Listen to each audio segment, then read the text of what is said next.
जो 4 आश्रम व्यवस्था है हमारे सनातन धर्म में, आपने देखा होगा कि सबसे पहले ब्रह्मचर्य आश्रम आता है, ब्रह्मचर्य आश्रम के बाद में गृहस्थ आता है, फिर वानप्रस्थ और उसके बाद संन्यास। तो इनको कितना ब्यूटीफुल तरीके से कैटेगराइज किया गया है। अगर हम पूरे जीवन का, हम 100 साल का जीवन मानते हैं, तो पहले जो 25 साल है वो ब्रह्मचर्य है। वो इंसान को अपने जीवन को प्रखर बनाने के लिए काम करना है। ब्रह्मचर्य का मतलब ये नहीं है कि भाई विवाह नहीं करना या किसी फीमेल से दोस्ती ना करना, अपने आप पे फोकस करना है, निखारना है, अपन को एजुकेशन लेनी है, वर्ल्ड के लिए रेडी होना है। हाँ राइट। फिर उसके बाद में गृहस्थ जीवन है। गृहस्थ जीवन सबसे बड़ा आश्रम कहा गया है, गृहस्थ आश्रम, क्योंकि आज गृहस्थी है तो वो अपने परिवार के लिए धन अर्जन करने जाता है, बिजनेस करता है या नौकरी करता है, फिर अपने परिवार के लिए धन लेके आता है, फिर वो जो धन थोड़ा बहुत वो चाहता है, जब बचता है तो वो दान पुण्य भी करता है।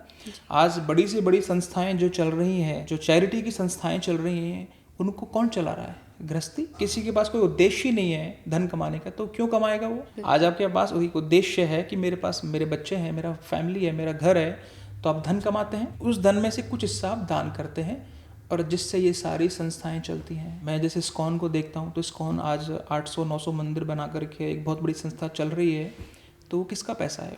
वो गृहस्थियों का पैसा है। शास्त्र कहते हैं कि सन्यासी आदमी 12 घंटे भजन करेगा, उसको फल उतना मिलेगा, और गृहस्थी आदमी अगर 10 मिनट भजन करेगा, उसको भी इतना फल मिलेगा। माता पिता को भी देखते हैं, बच्चों को भी देखते हैं, और फिर फाइनेंसेस का भी टेक केयर करना है। उसके बाद भी अगर समय निकाल रहे हैं वो अपने भजन के लिए, तो बहुत प्रेशियस टाइम हो गया उनका, क्योंकि सन्यासी के पास तो कोई और काम है ही नहीं ना भजन के अलावा, वो तो सिर्फ भजन कर रहा है, वो तो आध्यात्मिक उन्नति कर रहा है। लेकिन गृहस्थी के पास तो अनेकानेक काम है, पूरे इकोसिस्टम को चलाने का काम मेरे हिसाब से गृहस्थी करता है। तो गृहस्थ आश्रम को सबसे श्रेष्ठ बताया गया है। आगे अब जैसे हमारे नवरात्रि आ गए हैं, तो एक जैसे शक्ति फेमिनाइन को पूजना, ये मुझे अभी जैसे सदगुरु को मैं फॉलो करती हूँ, तो थोड़ा मेरा इसमें इंटरेस्ट हुआ। और एक बहुत बड़ी एक चीज़ हुई कि जब मैं आश्रम गई, तो मुझे जो लिंग भैरवी देवी का मंदिर है वहाँ पे मैं गई, अभिषेकम अटेंड किया मैंने। ऐसा मैंने ज़िंदगी में कहीं पे फील नहीं करा। मतलब एनर्जीज बहुत डिफरेंट है। ध्यानालिंगा में भी मैंने टाइम स्पेंड किया है, वो बहुत ही डिफरेंट तरीके की एनर्जी है, बहुत सटल है। बट जब मैं देवी के मंदिर गई अभिषेकम के बाद, मुझे ऐसा लगा कि इस तरीके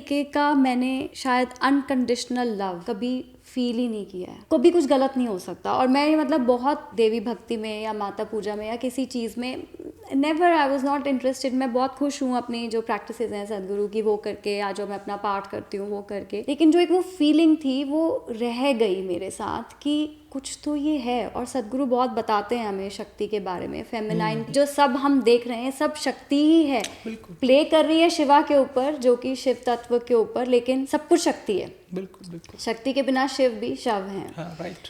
तो वो अनकंडीशनल लव, तब मुझे लगा कि अवेयर होने की ज़रूरत है नवरात्रि के लिए। ये 9 दिन हैं शक्ति के, तो कुछ तो है, तो कुछ नहीं तो बस मैं अवेयर ही रहती हूँ कि ये 9 डेज हैं, और यू नो इन 9 डेज में आप जो भी कॉन्शियस रहो बिल्कुल हर चीज़ की तरफ। तो नवरात्रि क्या है? देखिए, नवरात्र जो शब्द है, नवरात्रि, नव मतलब 9, रात्रि मतलब नाइट्स, ये ऐसे 9 रातें हैं जिसके अंदर जो देवी शक्ति है, जो नारी प्रकृति है, उसकी पूजा की जाती है। और मुझे ये लगता है कि नारी या शक्ति या महिला आप कह सकते हैं, वही इस दुनिया को क्रिएट करती है। तो क्रिएटर वही है। हम भूमि को भी माता का स्वरूप कहते हैं। भूमि के अंदर से क्या क्या क्रिएट नहीं हो रहा। आज हम भोजन करते हैं, सारा भूमि के थ्रू आता है जी। आज हम अच्छी अच्छी लग्जरी गाड़ीज में घूमते हैं, उसका लोहा, उसका प्लास्टिक, उसका पेट्रोल। हम ज्वेलरी पहनते हैं, उसका चाहे वो मेटल हो, गोल्ड हो, सिल्वर हो, हीरे हो, डायमंड्स हो, कोई भी चीज आप देख लें, जो भी हम चीजें यूज कर रहे हैं वो सब पृथ्वी से उत्पन्न हो रही है। सब कुछ ही। हाँ,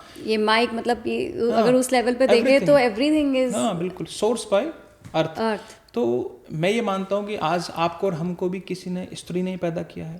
तो इस प्रकृति की जो रियल क्रिएटर है वो शक्ति है। शक्ति के बिना आपने कहा कि शिव भी शव बन जाते हैं। आदि गुरु शंकराचार्य शिव जी के बड़े अनन्य भक्त थे जी। उन्होंने एक बार मन में ये विचार कर लिया कि मैं तो शिव भक्त हूँ, मुझे शक्ति की आवश्यकता नहीं है। अगले दिन जब वो स्नान करने गए और नदी में से जब पानी लेने लगे तो उनका हाथ ही ऊपर नहीं आया। जब आपने देखा होगा, जब पैरालिसिस होता है तो लोगों के हाथ जो है वो मूव करना बंद कर देते हैं, तो वो मूव जो बंद कर देते हैं करना, वो भी शक्ति है। हमारे शक्ति का प्रवाह है पूरे शरीर में। आज हमारे हाथ चल रहे हैं, आज हमारी स्पीकिंग जो पावर है, हम जो बोल रहे हैं, कहीं ना कहीं शक्ति का एक संचार है शरीर के अंदर। तो इन 9 दिनों में देवी के 9 स्वरूप की पूजा करते हैं। जैसे प्रथम शैलपुत्री, चाहे द्वितीयम ब्रह्मचारिणी, उसमें भी इंसान के जीवन के पूरे कार्यकाल के हिसाब से देवियों का स्वरूप है। जैसे पहली देवी है जिनका पहला स्वरूप पहले दिन हम पूजा करते हैं, शैलपुत्री, माँ का एक शिशु अवतार है। तो जब बच्चा पैदा होता है तो वो अपने माँ बाप के नाम से जाना जाता है। तो शैल मतलब हिमालय, हिमालय की पुत्री है,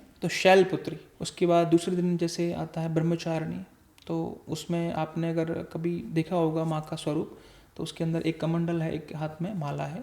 तो ब्रह्मचारिणी स्वरूप जो है वो थोड़ी सी बड़ी रूप में माता की पूजा होती है। उसके बाद में चंद्र घंटा एक माता का स्वरूप है। एक इंसान का जो जीवन है, बेसिकली आपका जो एक अवस्थाएं हैं लाइफ की, उसकी अलग अलग अवस्था का स्वरूप है 9 जो माताएं। और इसमें 3-3 दिन को कैटेगरी किया गया है। जैसे महाकाली, महासरस्वती, महालक्ष्मी जी की साधना होती है। इसमें आपने देखा होगा कि जनरल लाइफ में हम लोग व्रत करते हैं। नवरात्रों में देवी की पूजा, देवी के प्रति अपना ग्रेटिट्यूड और अपने आप को साधना, इन 9 रातों की जो एनर्जी है मून के अंदर की, वो बहुत हाई लेवल पे होती है। उस एनर्जी में जब हम कोई मंत्र सिद्धि करते हैं, या हम देवी के जैसे सप्तशती, एक मार्कंडेय पुराण का एक अंग है, दुर्गा सप्तशती, उसका पाठ होता है। उसमें जैसे रक्षा कवच एक सूत्र है, अगर हम वो पढ़ें प्रतिदिन, तो उसके अंदर देवी के अलग अलग स्वरूपों की इससे प्रार्थना हो रही है हमारे शरीर की रक्षा के लिए। तो बहुत ही एनर्जेटिक पाठ है वो।